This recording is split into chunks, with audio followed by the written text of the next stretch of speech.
Melissa Lee with Arizona Camp Sunrise. Our camp, like Emily knows too, we're changing sites this year too, but we're going a little later in July. So we just canceled our April retreat and a big fundraiser, but we're proceeding as if we're going to have camp and then trying to assess. But we also have ACA accreditation this year too, so we are proceeding with all of that at the same time, and then hope to make a decision in June.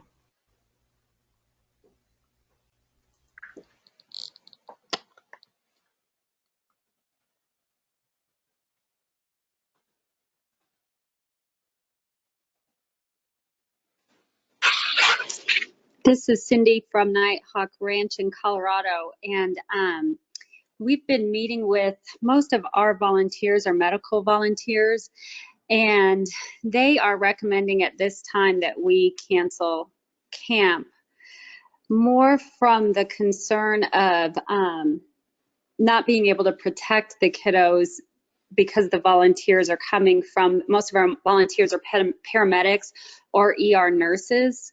And so they were more concerned about their risk of contaminating the kids rather than the kids coming, you know, and because of our state requirements, we have to have the medical volunteers. We can't just accept very many general volunteers.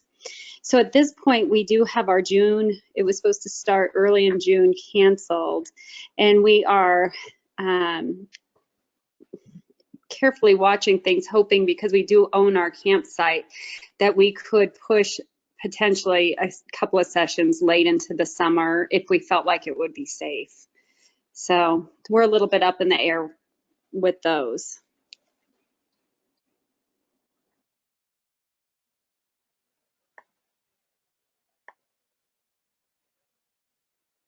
So for, you know, we can continue on this conversation if folks have something to share, but it just a question put out there for folks that are continuing the process or, you know, thinking about things. Has anybody assessed the availability of their staff, whether they decided to push from, you know, June to July or July to August, what have you?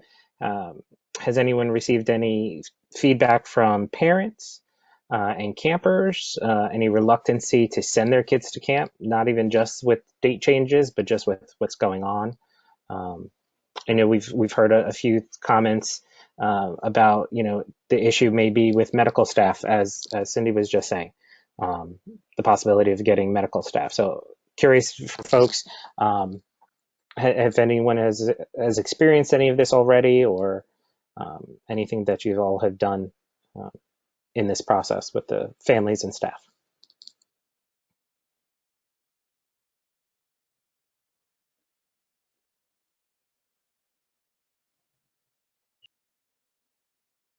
Hi, my name's Hannah. I'm with Heart of Passion. Less from a camp perspective, because we haven't really gotten there yet. Our events are at the end of July, so we're still kind of waiting to see what happens. But I do work in the hospital as well as a child life specialist. So from that perspective, I don't even know, and this isn't helpful either, maybe, but I don't even know what we would tell a camp. You know, I arrived to work this morning and there was a new rule in place about screening for staff members. And then within 2 hours, that rule had changed. So I don't even know quite yet from a hospital perspective if I could give our camp an answer what it might look like in July, end of July or something like that, to even be helpful to talk about rescheduling or availability of kids, just because it's such a fluid and changing situation. And that's speaking, my hospital's in New Orleans, Louisiana, so we're also in a bit of a hot spot as well.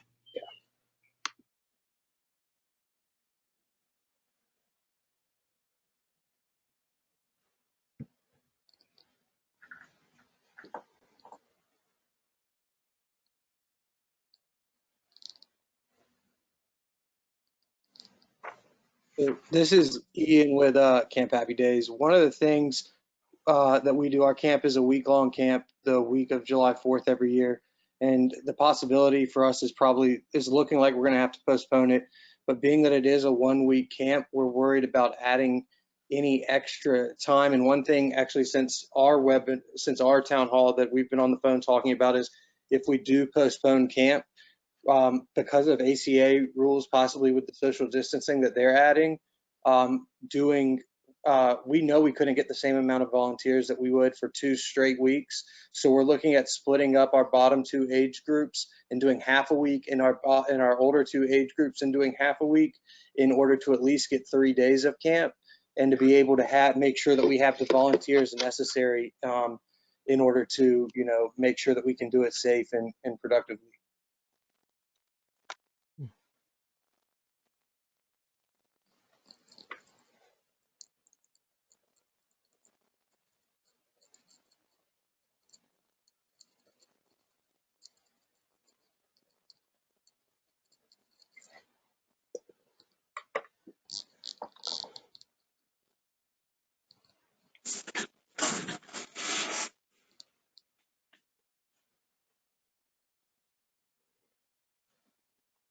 Right. You're going to hear me say this probably a number of times, but just because we switch gears on a topic, and not that we have to switch gears yet, but please don't let the conversation stop. If there is a question or something comes up, please interrupt. Let's get, we'll go back to that question, or if you'd like to put it in the chat function, you're more than welcome to do that as well. But I just ask that we don't stop the conversation. It doesn't have to also stop at the end of this town hall. That's why we make sure we provide everybody contact information so that if questions come up, you can ask. So I just want to put that out there as well.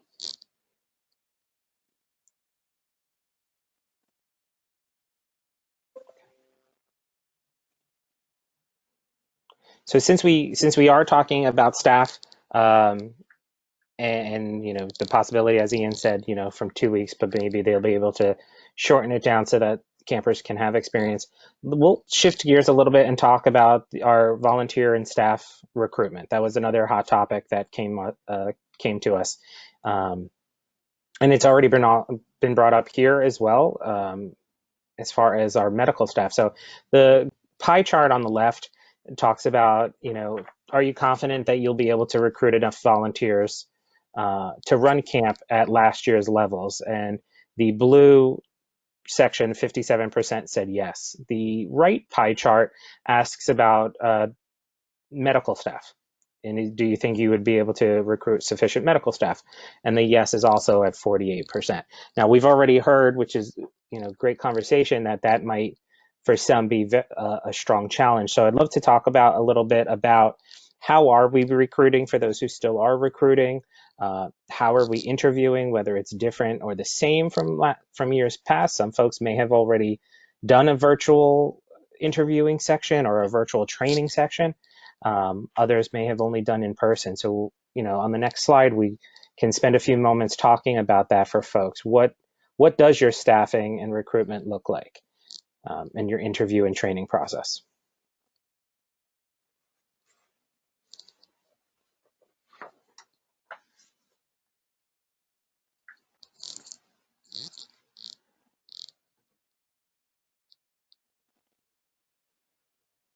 Chad, do you want to share on behalf of Camp Ronald McDonald how we've shifted with our interviews for volunteers?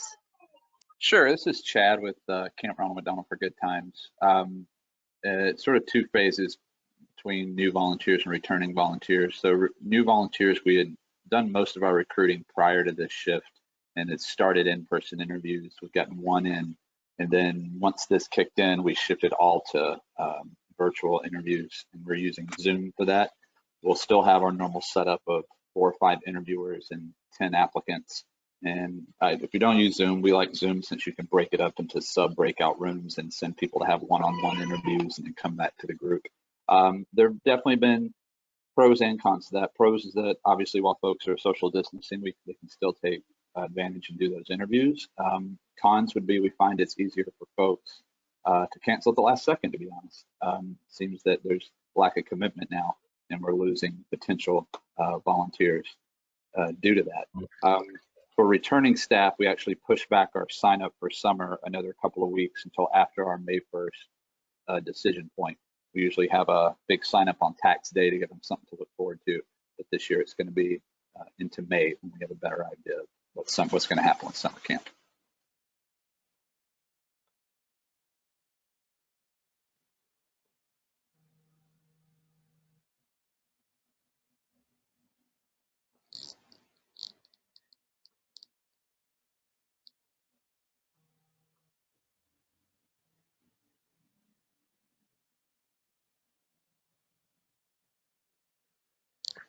I can tell you with our program at Happy Times, we a number of years ago for our training, we always did the month before. We did a 1 day, full day training, and then the day and a half before the campers arrived, we would do then the majority, the bulk of our training.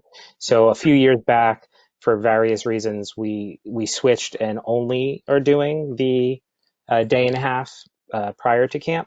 So this year, obviously, it's going to be the same for us. However, knowing what's going on, we decided that we would just add a few extra like Zoom calls leading up to camp as a way of mixing in some get to know you, some extra training, some, those kind of things. We decided we would add that as part of our training program. So now it's a little bit looser with our Zoom piece for training, because really the bulk of our training will be on site the day and a half before camp, or before the campers arrive.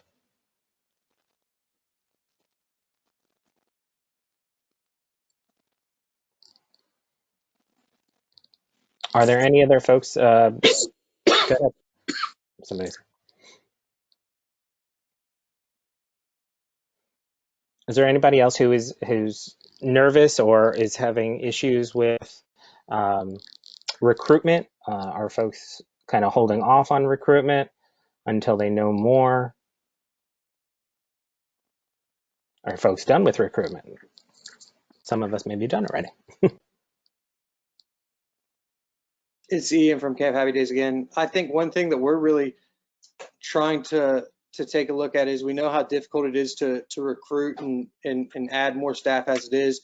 We're kind of focusing on almost recruiting our regular staff that we have and doing a little bit more in-depth background on how we recruit and check in on them and seeing where they've been traveling, what they've been doing, what they've been exposed to. We have a lot of people that come from all across the country in different areas to come back and volunteer, and so we're really trying to make sure that people are heeding to the guidelines of social distancing and staying inside and doing that in order to. We feel as though if we can if we do end up having camp and are able to get the same amount of volunteers we had last year, we can kind of almost just weather the storm and get through this, and then approach growth in volunteer numbers, next year.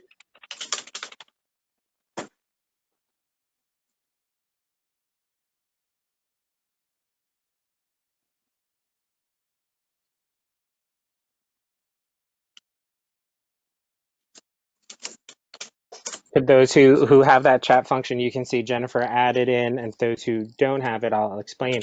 For training, the question is, for training, will anybody be using Chris Thurber's expert online training because of the COVID-19, adding an additional training piece that is very virtual? It's all online. And she also included, which folks will get a copy of, the website to the EOT. So is anyone currently using expert online training, or is thinking about some type of online training program, whether it's EOT or another?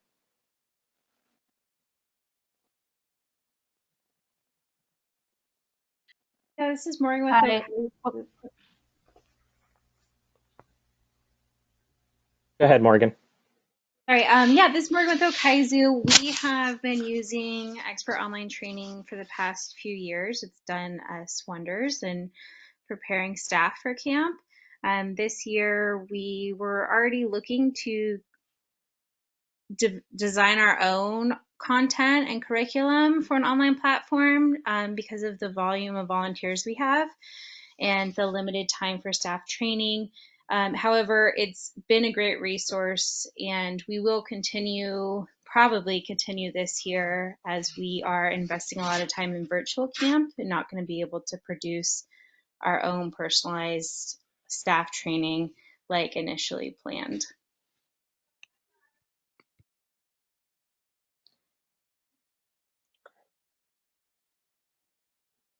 Matt, this is Ryan from Happiness is Camping. I just wanted to touch on from a rental side. I know a lot of people rent their own site.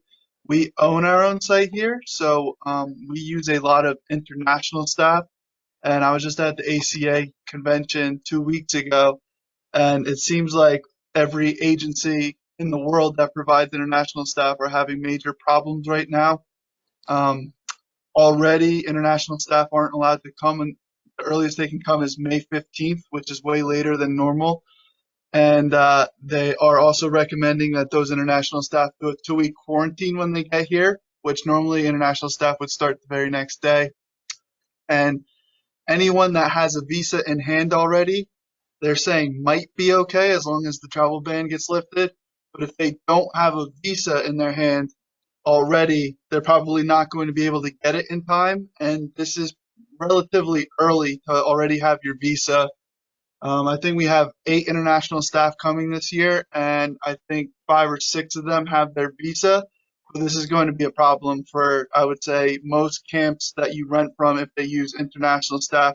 So they might have a trouble staffing activities and everything. So I'm sure you might see that, and they might try to work with you to kind of alter schedules a little bit this year.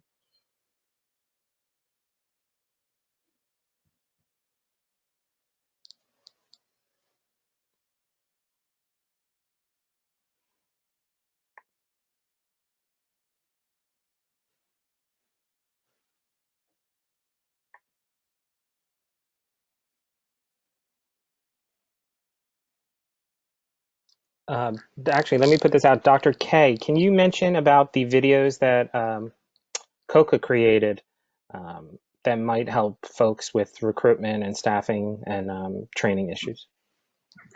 I'm not sure where things are with that. I was just going to ask Dawn that question, but we did make a couple of medical videos at COCA this past fall, and I think that they may potentially be of some use for people that need to do some online training. Dawn or Jen, could you comment on if people have access to those yet? I know we were still in the editing process with those. Oh, we're still in the editing process, Kay. It'll probably the middle of May, and we'll get those out by then for sure, if not earlier. So. Okay. There were some videos where we just talked a little bit about some of our processes, like things to think about when you're checking patients in and campers in. Sorry for their patience to me. And some that are for people that are oncology medical providers and some that are for your non-oncology medical providers. So another resource that COCA will have available in the not too distant future for people that need to do online training, maybe in a way you haven't in the past.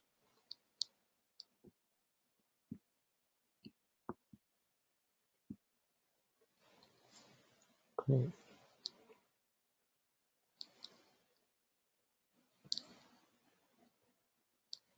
Awesome. So we can just, if any other folks have any comments regarding staffing, if not, we can definitely move on to another topic for folks, because I know there's still a couple of topics that we'd love to cover, and make sure y'all walk away with some things in hand. But we'll switch gears a bit to go towards talking about fundraising. I don't know if this is an area that y'all love or an area that y'all hate, but from our survey, we found the folks who answered our survey, the question was, has your fundraising been affected by the current restrictions? And 58% said yes, it has. The second pie chart asks the question, is it likely that the lack of funds may prevent you from holding camp this year? Luckily enough, 72% said no, it would not hold them back. But unfortunately, there is that 4% that said absolutely yes. So we definitely would like to take a few minutes at least to talk about what are some fundraising issues that are going on for all of you. Have you had to reschedule any fundraising events, replace or cancel? But also, has anyone thought of any ways outside the box thinking of ways to possibly fundraise in this time? Or are camps looking more towards special appeals, or honestly just ways of being good stewardship and kind of giving back to those folks who have sponsored us along the way with, you know, whatever it is, calls to say thank you to them, not asking for money, just thank you, or, you know, putting it out there that folks who sponsored a meal and, you know, a local restaurant that sponsored a meal and they're still open for business for takeout or delivery, you know, or curbside pickup, you know, putting it out there on our social media accounts to help sponsor those or help give back to those folks. So I'm curious really to hear from folks how, you know, what's going on with your fundraising and your donors during this.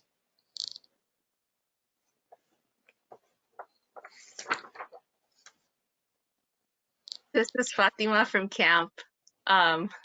My colleagues from Camp Ronald McDonald are laughing because they know this is my favorite topic.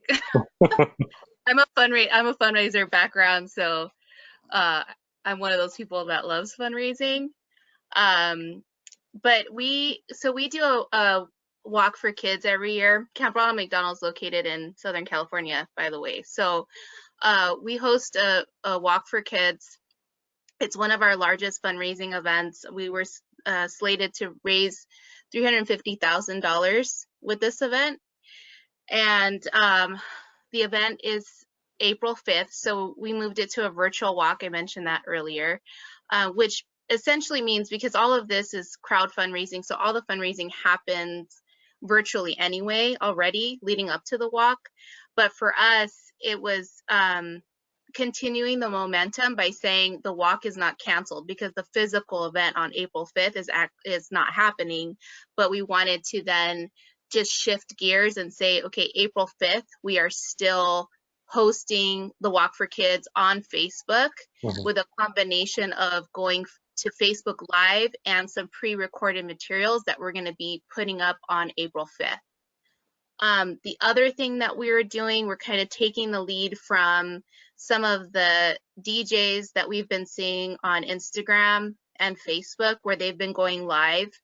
And we're hosting something we do at camp is rock and roll breakfast. And so after our campers eat breakfast, they will have a dance party. And this is one of our camp traditions that our campers and our counselors love. So we're hosting a rock and roll breakfast tomorrow at 10 a.m. You all are welcome to join us. So it's on our social media is Camp Ronald McDonald. We'll be on Facebook Live and Instagram Live, and we're going to have a DJ who's actually going to be DJing for an hour. And we set up through Give Lively a text to donate, and the code is going to be Rock the Walk. And so as people are tuning in, they are going to be encouraged to also make a text to donate gift. So it's a way for us to promote the Walk for Kids for April 5th. It's a way for us to creatively raise money. And most importantly for us, we don't have like a goal or expectation with how much we're going to raise tomorrow. For us, the most important piece is building community and lifting people's spirits, and having like a live dance party where we're asking people to tag themselves dancing that we'll share afterwards, I think is just going to help everyone feel connected, and remind them, you know, the feelings that they have when they're up at camp. So we're really excited. I can also share, I'm not sure, Chad probably knows better how we can send this, but we have a whole virtual Walk for Kids toolkit that we can share with you guys that gives you the details of what this day actually looks like. in terms of team fundraising, corporate sponsors, and working with influencers and celebrities. So this toolkit really outlines our plan and how we shifted gears. We shifted gears in 2 weeks, so I'm like really proud of what our team has done. And to date, we've raised close to $170,000. So our teams have not, especially our counselor team, which of course is our most passionate of all of our teams. We have, I believe, 70 members on our counselor team, and they raised $10,000 in 1 week last week because of their passion. So for us, you know, we didn't want to pause fundraising because we don't know when this is going to end, and we have to keep fundraising. The other thing that we're implementing with our walk is a last lap fundraising effort, where we're asking people to continue to fundraise until the end of June. So what that's going to look like, we're still not sure. We'll get to that after the Walk for Kids Day, and then we'll start thinking of other ways to promote last lap fundraising. Primarily, our audience for that will be the corporate teams that have stopped fundraising, because a lot of the corporate teams were doing events in the office, like, you know, dress casual day for $20, and those funds would go to Camp Ronald McDonald. Or, you know, they do challenges and competitions within the office that obviously aren't happening because people are working from home. So we told our corporate teams, let's just put a pause on this right now. Ask your people to join us on virtual walk day, but we will start fundraising again once everybody's in the office. So I could go on and on about fundraising, but I'll just talk about the Walk for Kids and leave it there. Well, we appreciate that information, and we're hoping that from what I'm seeing in the chat and on people's faces, if you wouldn't mind sending that information, that little toolkit, to Don and Jennifer, I'm sure many of us would appreciate that. Yeah, and I would encourage you all to tune in to our rock and roll breakfast, because I think utilizing the live functions on social media is really effective. And so I think you guys should definitely tune in to see how it goes, and we're happy to share with you how much we raise after that. That's awesome. But definitely tune in tomorrow at 10 a.m. 10 a.m. Pacific time. Correct, yes. Perfect. Us folks on the East Coast, you know, we're on a very different Right, schedule. yeah, so 1 o'clock East Coast time. Beautiful, thank you. And we're saying BYOB, bring your own breakfast. I love it, love it. I think that's very funny. So I will, Shannon, I see Shannon laughing at me. So I will ask Chad to share with everyone else our toolkit. And if anyone, you know, it's a PDF, but if anyone wants the, what did we make it in? And put the PowerPoint version, we can send that as well. That's awesome. Thank you so much. Yeah, no problem.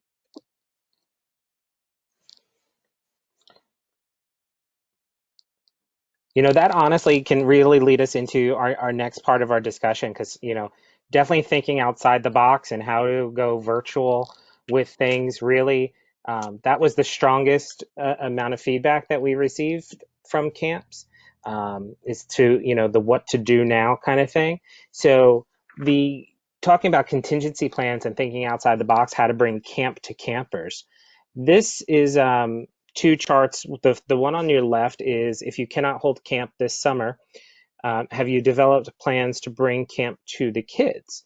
So in the blue, it's a yes at 43%. Now, obviously, the no is larger, but the caveat to that is that right-hand side where it says, have you considered or made plans already to provide the virtual programs, which 54% said yes. So I'd love to actually spend the remainder of our time, or most of our remainder of our time, talking about what are some of those contingency plans that folks are making. Maybe it's things that you've done already, but now have to take a new a shift in things. So let's talk about our webinars and our Facebook posts and our social media, and the potential for camp in a box, you know, sending items to our campers if we can't hold camp. whether it's arts and crafts or a t-shirt, the t-shirt that they were supposed to get at camp, and maybe we're sending it to them. So I'd love to talk to y'all or hear from all of you about what, what are folks thinking? What are some things that you're already doing or planning to do or have questions about in terms of how do we bring camp to our campers if we're not on site?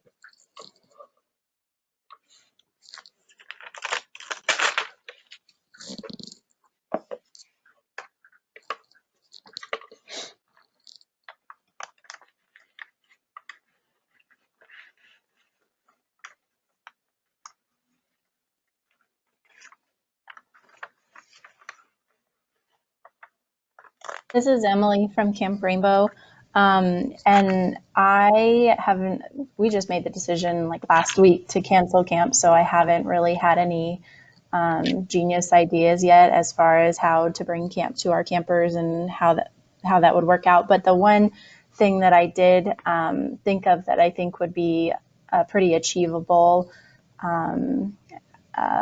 project that we've already kind of put into motion is I'm sure lots of you have probably seen that video of Gal Gadot and the Imagine.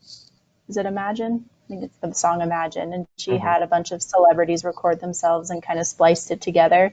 Camp songs are a big part of Camp Rainbow. And so we're working on having our camp musician record some tracks for the campers and the volunteers to sing along to. And then we'll have our camp kind of techie volunteers splice them together and make a camp video to kind of bring everybody a little bit of the camp spirit and give a kind of feeling of togetherness with all of us being in a video together. So that's just one small thing that we've kind of started to work on at this point. I like that idea.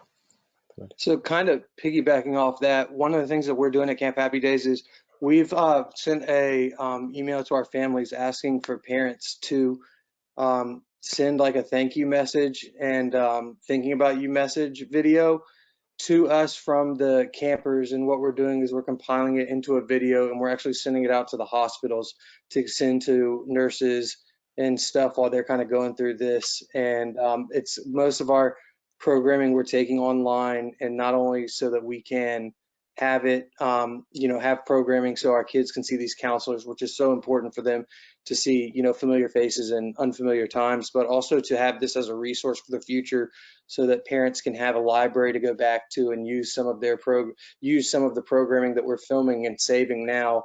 If they've got something, if they've got to do a meeting or something later, that they can pull up one of our programs and activities and that's held by our volunteers and use that in the future. So we're kind of looking at doing some of the online programming like that.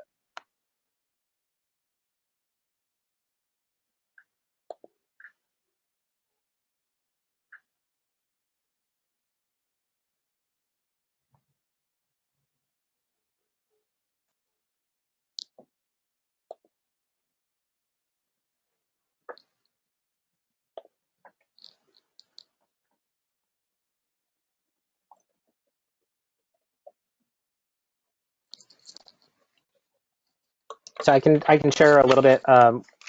So as I said before, we are still in the process of planning camp and moving forward with it. But we, a few of us were talking actually this afternoon because I shared with them some things that were coming up in these town halls, and we were talking about tie-dyes. One of our camps in it'll come to me later, but there's a camp that has been sending tie-dye kits out to their campers, specifically those that are in the hospital. And I had, proposed to my leadership staff, wouldn't it be fun because we always have a tie-dye day at camp. And this year it had been decided that we were going to tie-dye pillowcases. But I thought, what a cool idea. What if we send out tie-dye kits ahead of time to camp with t-shirts in it and let the kids tie-dye their t-shirt at home and bring it to camp with them so that they have a tie-dye shirt on tie-dye day. So that was one thing that we had discussed that we were we thought we would do. And then honestly, if for some strange reason we would have to cancel camp, then we already have one, camp in a box already set for our campers to send out. So, it's just an idea. It was, thank you, somebody told me, thank you, John, reminded me it was Smile a Mile in Birmingham, Alabama that is doing the tie-dye kits. So that's just one thing that, we're planning on doing, even if we're still having camp. So it's just something fun for the kids to do.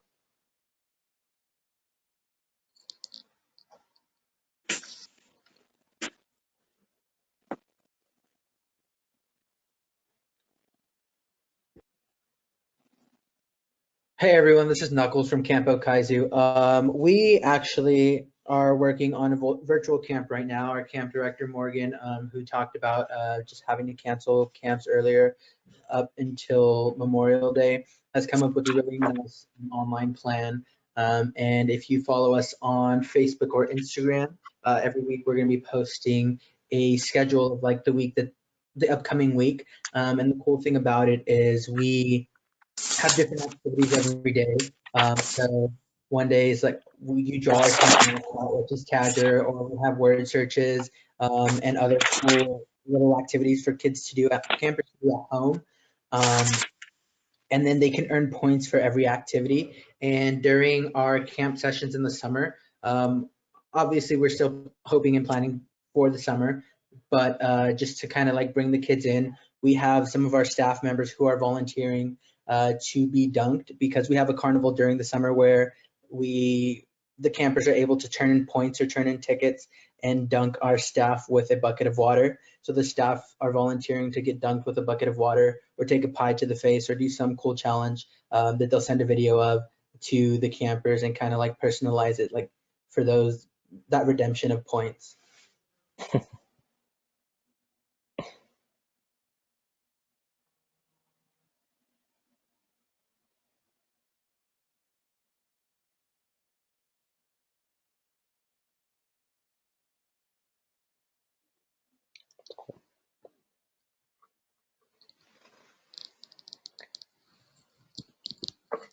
Sorry, this is Heather at Camp Kaizu.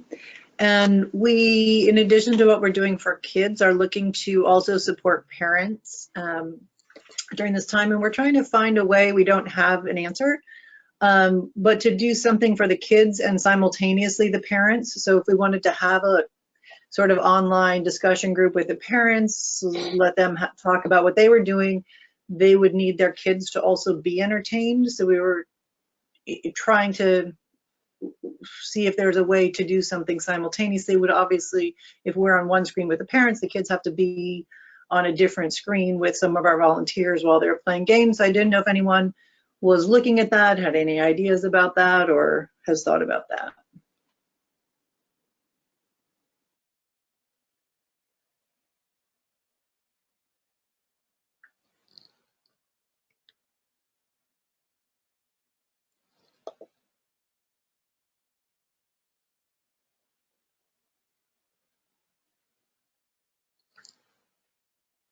That's a really great question, and I definitely think we could.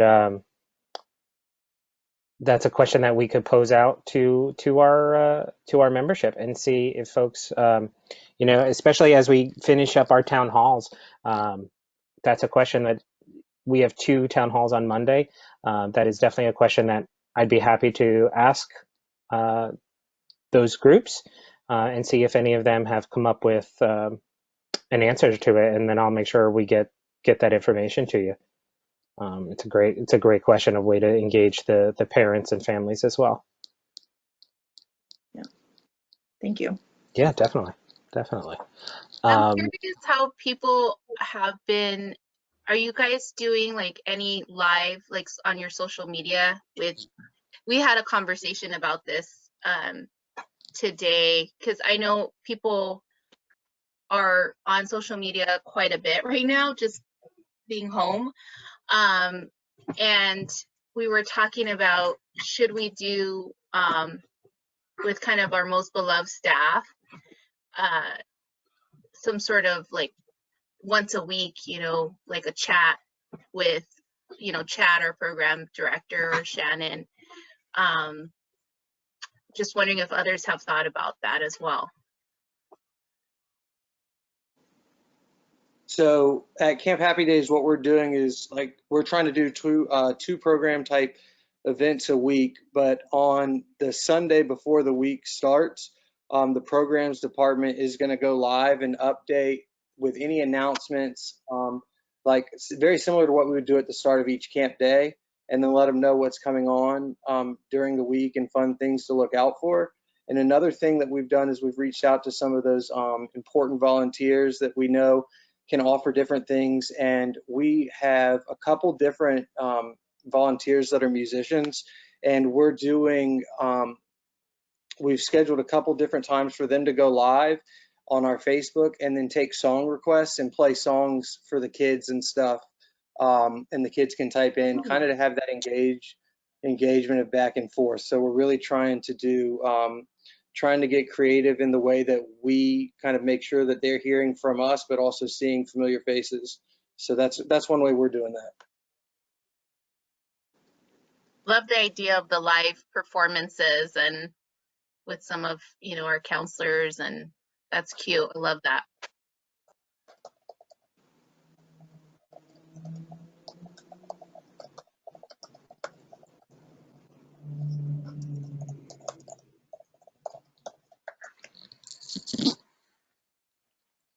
Awesome.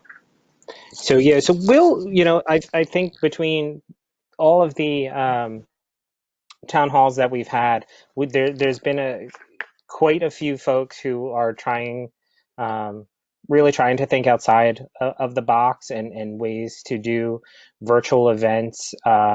You are going to see soon that, Jennifer, tell us more. Well, before I get to that, there is a question Jennifer posed about, I heard about cabin chats, and somebody would like to know more about that. Jennifer. Yeah, so they're still going to assign their campers cabin counselors and provide I guess, is it in Zoom where you can break off in groups and have little small group meetings and then come back together. So they were actually going to still have cabin chats with an assigned cabin counselor, so they could do face-to-face interaction and just have little talks and then bring everybody back together. I also wanted to mention kids need more on the East Coast. I think we heard in one of the town halls that they're doing a lot of things virtually.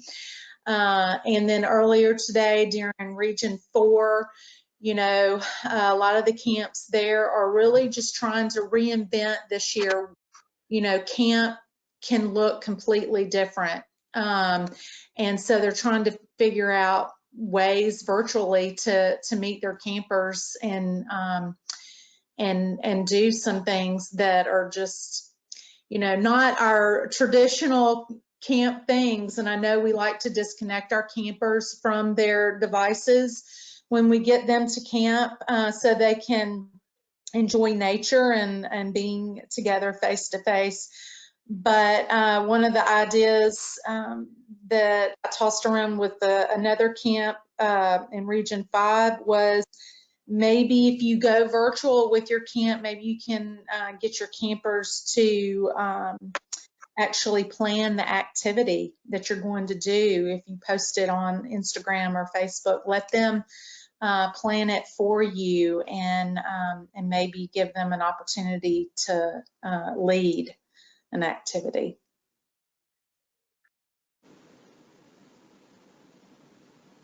One of the things that we, in the email to the volunteers that we addressed about reaching out for virtual programming, that we really challenged for people was we told them that we're constantly hearing that camp isn't about the place, it's about the people. And we've really challenged them with that statement of saying, now's your time to show that, and to show that camp really isn't about where it's located, but who you're with. And I think that that's something that we're really trying to get into the the eyes of our volunteers. And we've also reached out to volunteers about, hey, if you've got something that's going to be helpful for parents as this is going on, do it. We've reached out to our, we call our campers that are 9 and unders doodlebugs. And so we have our doodlebug leader that's been there for 20 years. She's awesome, best mom voice ever. We have her planning to yeah, we have her planning to do nighttime story reading before kids go to bed, when at the times that our doodlebugs would go to bed. I mean, we're trying to. Dr. Mike has a great thing that he says, that camp is not what the world in the bubble. It's, we want to take it outside of it, and we really are. One of the things that we're really challenging our staff and volunteers are to really take the time and realize that now is when our kids need you more than ever, and they need to see calm faces in the midst of all the craziness. And so right now, really, really, really challenging that's the volunteers and staff that, for so long, you've said until there's a cure, there's camp, or, like I said, camp isn't a place, it's the people. Now is your time to show that. We all talk about how volunteers want to interject and have, they'd all run camp a certain way if they could, and we're doing things wrong so many different ways. Well, now's the chance to show us what they do, and kind of empowering. I think that the natural reaction is that when things get tough and we have situations like this, you want to take back control and you want to be in control. And I think one thing that I'm really challenging our staff as a whole and volunteers is to in a time where it's natural to take control, to really delegate and see what we can get out of our campers. Because regardless, this is, if we look at it as a hindrance, we're not going to learn anything from it. I think this is the opportunity for us to grow in virtual camp could be something that, for us, we offer 1 week long camp. This could be something that we offer over, a Christmas break or something like this. So I think that looking at it in a different way, I think is kind of how we're really trying to light the fire under our volunteers. That's awesome. That's awesome. And we're hearing such really awesome things from folks. So, if Don can put back up that the resources slide, please feel free, as we said, we're all going to be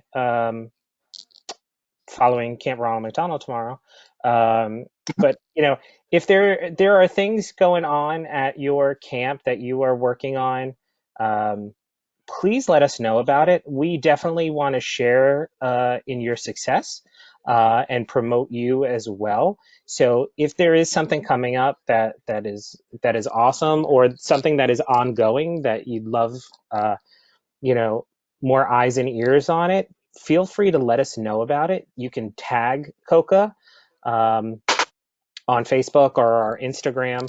Or you can, contact Don and Jennifer or myself, and we'll make sure, other folks know about it as well. But we would definitely love to share those items and share in your success, and then also steal it so that we could try to do it ourselves. I'm a good one for that because I love what other people do. So I feel, see if we can try to use it as well.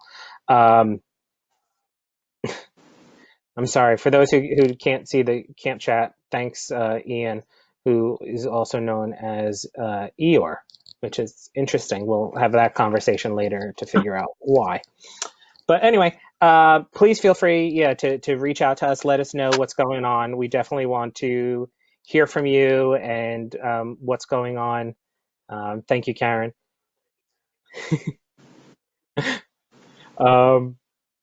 No, it's now everybody knows about it now, Ian. So so the last thing, honestly, I just want to put out there to folks, we are going to ask you, if you don't mind, there is a survey, a very short survey that we're asking you to fill out. You can go to our COCA website. It is on there as well, but there's the link right here below. It's just a quick survey in regards to this specific town hall, talking about COVID-19 and its effects on our camps. If there's information that you still need or have questions, please feel free to put it into the survey. We would love to hear from you. But this is also our first round of town halls that COCA has ever done before. So we'd also love to hear your thoughts about the town hall format, and if there are other topics that you'd like us to discuss at some point. We're definitely willing to do more of these if that works for folks. But yeah, please let us know. Fill out that survey. It'll take a couple minutes, and then we'll obviously share those results with all of you once we have all of the surveys complete next week. We do have 2 more town halls on Monday. Even though you were on this call, if you would like to join those town halls, when Don sends out that reminder, it does go out to everyone. So, take a look, and if the times work out for you, you're more than welcome to join us again, get some more information from other folks. It's regions 7 and 9 next week, so feel free to join us if you can. But otherwise, thank you all so very, very much for taking time out of your busy schedule. I know we all have so much going on, so I really appreciate everybody being here today. I'm hoping that you took something out of it. You have some good takeaways, things that you liked, things that you might want to try. So I appreciate you all being here today, and thank you so much.